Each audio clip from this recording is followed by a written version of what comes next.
HSC 27 batch, কেমন আছো তোমরা সবাই?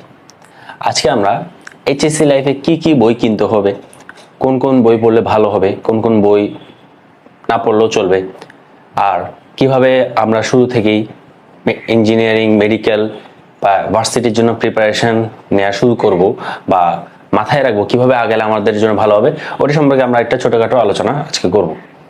তো প্রথমত যে বিষয়টা আমরা বলতে চাচ্ছি সেটা হচ্ছে, আমি পাশে উপরে লিখে রাখছি, দেখো, college doesn't matter. College doesn't matter. আসলে কি ম্যাটার করে না? কলেজ ম্যাটার করে, আবার করে না, দুটো দিক দিয়ে। কলেজ ম্যাটার করে কোন দিক দিয়ে? যেমন ধরো অনেকেই মধ্যবিত্ত ফ্যামিলির, তো কলেজ ম্যাটার করে তাদের জন্য, কারণ ম্যাক্সিমাম বেসরকারি কলেজে অনেক বেশি ফি থাকে। আর আরেক দিক দিয়ে ম্যাটার করে, সেটা হচ্ছে কি, তোমার কলেজের ক্ষেত্রে সাধারণত বেসরকারি কলেজে অ্যাটেন্ডেন্সের অনেক বেশি প্যারা দেয় তোমাদের। প্রায় সময় মানে প্রতিদিনই প্রায় সপ্তাহে 5 দিন কলেজে যেতে হবে। সো তোমার একটা দিনের একটা বড় অংশ কিন্তু কলেজের পেছনে চলে আছে।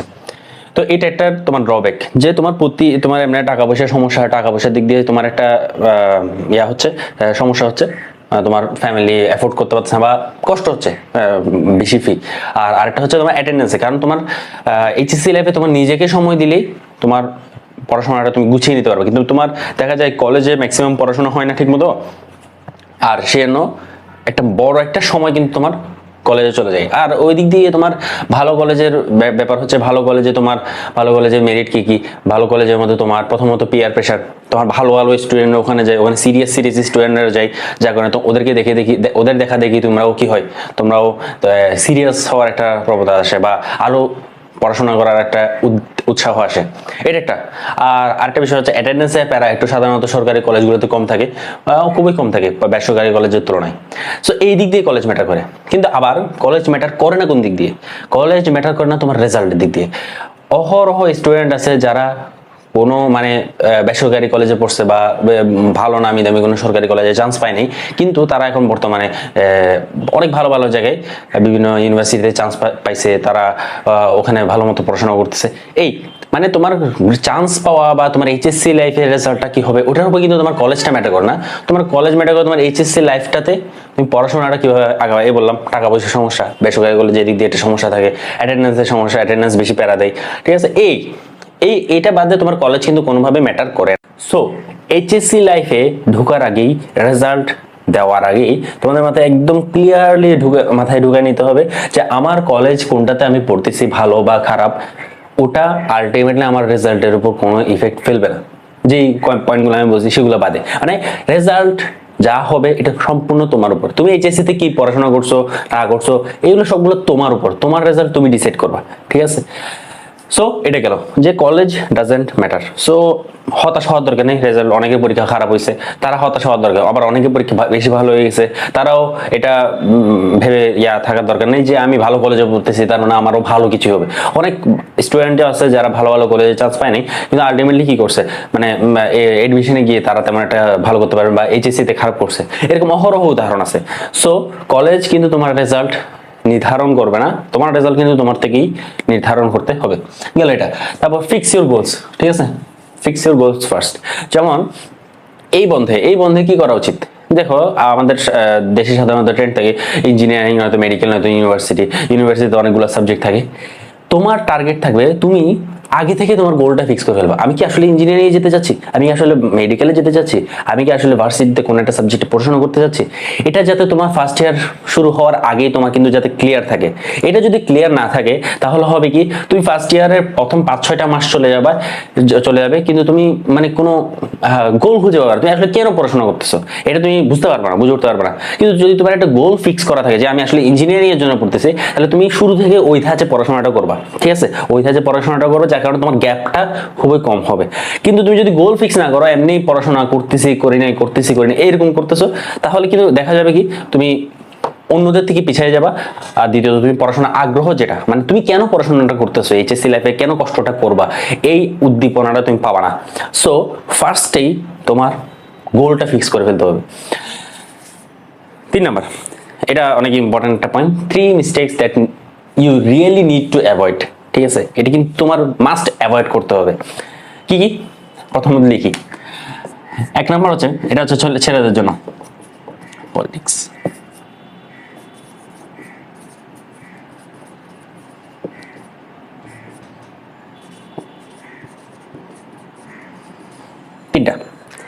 প্রথমত আসি পলিটিক্সে। আমি এমনি আমাদের দেশে তো এখন বর্তমানে মানে ওরকম সিচুয়েশন নেই যে স্টুডেন্ট পলিটিক্স আছে, তাও ম্যাক্সিমাম কেসেই দেখা যায় পলিটিক্স আর এই রিলেশনশিপ এইগুলোর কারণে, মানে প্রথমত সাধারণত স্কুল কলেজে ছেলে মেয়ে আলাদা থাকে, মানে আলাদা স্কুলে পড়াশোনা করে, কিন্তু কলেজে আসলে একসাথে হয়, আবার বিভিন্ন পলিটিক্যাল গ্রুপও থাকে কলেজের মধ্যে। তো যার কারণে একটা পলিটিক্সের মধ্যে ইনভলভমেন্ট এটাও থাকে, রিলেশনশিপের মধ্যে ইনভলভমেন্ট এটা থাকে। এগুলো হচ্ছে তোমার ডিস্ট্রাকশনস, এগুলো তোমার অনেক বেশি ডিস্ট্র্যাক্ট করে ফেলবে তোমাকে। তুমি যদি আসলে পড়াশোনা করতে চাও, এগুলো তোমাকে অনেক বেশি ডিস্ট্র্যাক্ট করে ফেলবে, এটা বাস্তবে সত্য। অনেক অনেক ছেলেবেলে এগুলোর কারণে প্রতি বছর ঝরে যাচ্ছে, আসলে ঝরে যাচ্ছে। সো এগুলো থেকে নিজেকে করতে হবে, সেফ রাখতে হবে। 3 নাম্বার যেটা, এই দুইটা থেকে বেশি ইম্পর্টেন্ট তোমাদের জন্য, সেটা হচ্ছে এডিকশন বা নেশা। নেশা, ঠিক আছে? নেশা মানে তোমার এই নেশা না, নেশা মানে হচ্ছে মোবাইলের নেশা। তোমাদের জন্য সবচেয়ে বড় সমস্যা যেটা, সেটা হচ্ছে মোবাইলের নেশা, ঠিক আছে? এটা ছাড়া অনেক কষ্ট, ঠিক আছে? এটা তো মানে এমনি নয়, অন্য নেশা করার তুলনায় মোবাইলের নেশা হিউজ কষ্ট ছাড়া, ঠিক আছে? সো মোবাইলের নেশা ছাড়তে হবে। এইচএসসি লাইফে যদি মোবাইলের নেশা ছাড়তে না পারো, তাহলে তুমি তুমি তুমি নিজে বুঝতে পারবা তোমার কি হচ্ছে। তুমি লিটারালি কোনো স্কুল খুঁজে পাবা না। সো এই নেশা করা যাবে না, মোটেও এই নেশা করা যাবে না। ওকে, এবার আসি, ওভারঅল একটা আলোচনা করছে, এই পয়েন্টগুলো মাথায় রেখে আমরা ধরো এইচএসসি লাইফ শুরু করলাম। এখন আমাদের বই কি কি কিনতে হবে? দেখো, বই অনেকগুলো। তোমরা এসএসসিতে তোমাদেরকে অনেকগুলো বই দেওয়া হতো, ঠিক আছে? সরকার থেকেই তোমাদেরকে ফ্রিতে বই দেওয়া হতো, কিন্তু এইচএসসিতে তোমরা বড় হয়ে গেছো, তোমাদের এখন নিজে থেকে বই কিনতে হবে, ঠিক আছে? সো এখন তোমরা নিশ্চয়ই অনেকেই জানো যে ছোটবেলায় আমরা সায়েন্স 9-10 থাকতে higher math, physics, chemistry, biology এগুলো পড়ছি, 4টা সাবজেক্ট সায়েন্সের। কিন্তু এইচএসসিতে এসে আমাদের এখন প্রত্যেকটার পেপার হয়ে গেছে।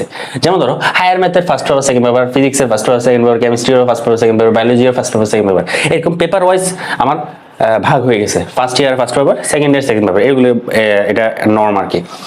সো আসি এবার কি কি বই কিনতে হবে। হায়ার ম্যাথের জন্য অনেকগুলো তোমার এনসিটিভির আন্ডারে অনেকগুলো বই দেওয়া হয়েছে তোমাদেরকে, যেমন কেতাবউদ্দিন স্যারের বই, এসইউ আহমেদ স্যারের বই, তারপর অক্ষরপত্র, অনেকগুলো বই আছে। সো ভাই কোনটা কিনবো? সবগুলো বই কিনবো? কোনটা? সবগুলো বই দেখো, সবগুলো বই কিনতে হবে না, সবগুলো বই কিনতে হবে না।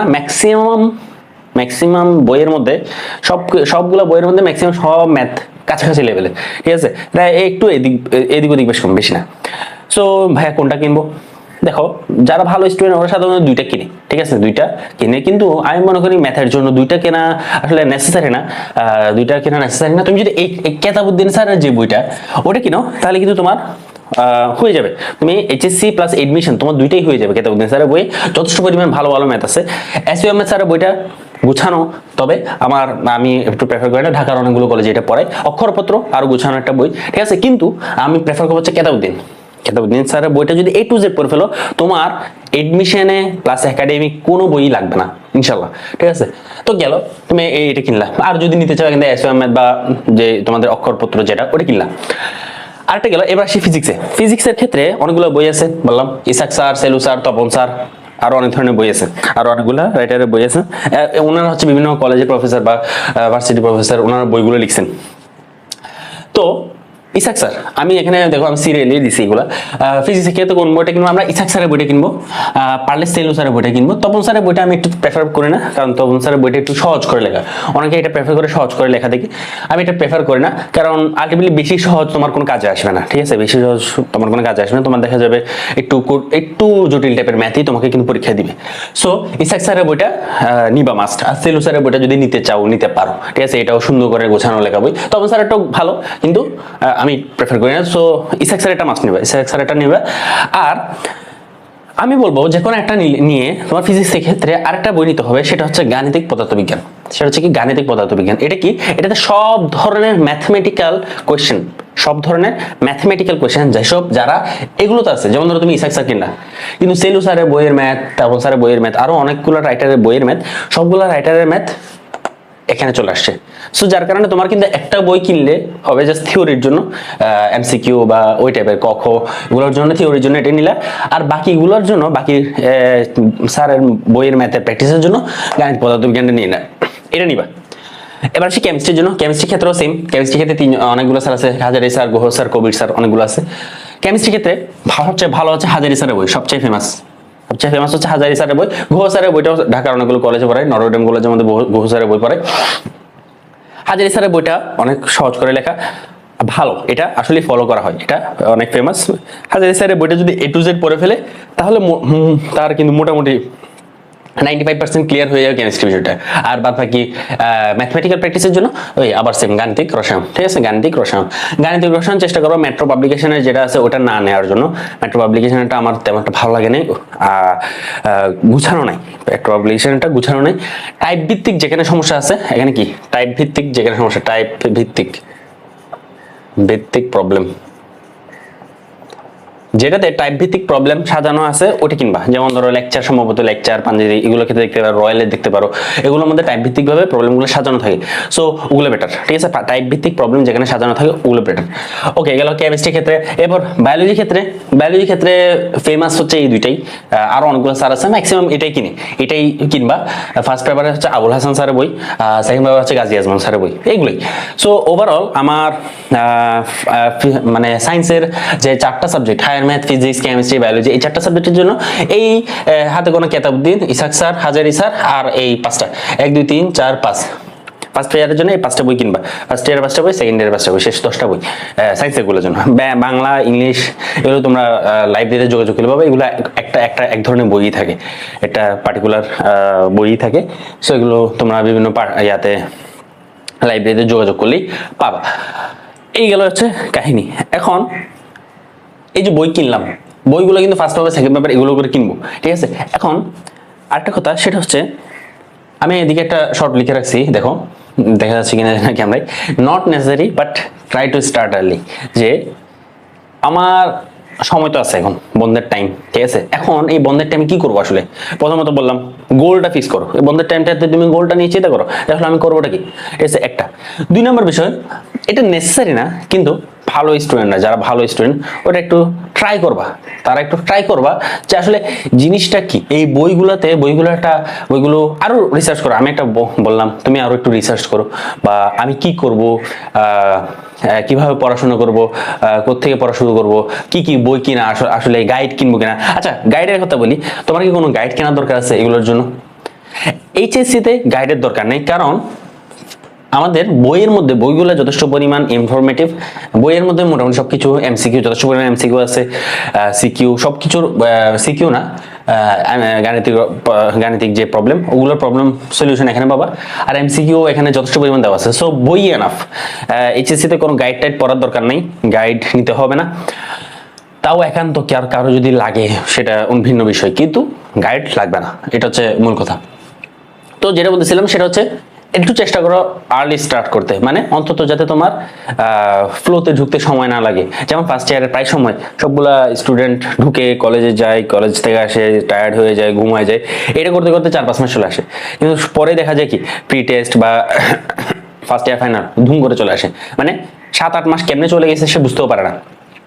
সো আগে থেকে যদি তুমি শুরু করো, তাহলে তোমার জন্য কি হবে, একটু অ্যাডভান্টেজ এটা যে তুমি জিনিসগুলো সম্পর্কে আগে থেকে পরিচিত থাকলে তোমার জিনিসটা অ্যাডাপ্ট করতে সময় লাগবে। কারণ একটা কথা, এইচএসসি সিলেবাস, এসএসসি সিলেবাস ধরো আমরা 6 থেকে, তোমরা আমাদের এসএসসি সিলেবাস বা 6 থেকে সিলেবাস এরকম ছিল, বাড়তেছে এসএসসি তে এসে একটু এরকম করে বেড়ে গেছে, ঠিক আছে? এসএসসি তে আসার পর একটু এরকম করে বেড়ে গেছে, এরপর এইচএসসি তে এরকম করে বেড়ে গেছে। মানে এটা হচ্ছে এইচএসসি সিলেবাস, এটা হচ্ছে এসএসসি সিলেবাস। কিন্তু আনফরচুনেটলি সময় কিন্তু এসএসসির তুলনায় কম, এইচএসসি তে সময় এসএসসির তুলনায় কম, ঠিক আছে? যত বড় হবা সময় কমবে, কিন্তু পড়ার অ্যামাউন্টটা বাড়বে। সো চেষ্টা করবা নিজেকে আগে থেকে একটু গুছিয়ে রাখতে, পড়াশোনা সম্পর্কে একটা ওভারঅল আইডিয়া নিয়ে রাখতে। তাহলে দেখা হবে ইনশাল্লাহ নেক্সট কোনো ভিডিওতে। আসসালামু আলাইকুম।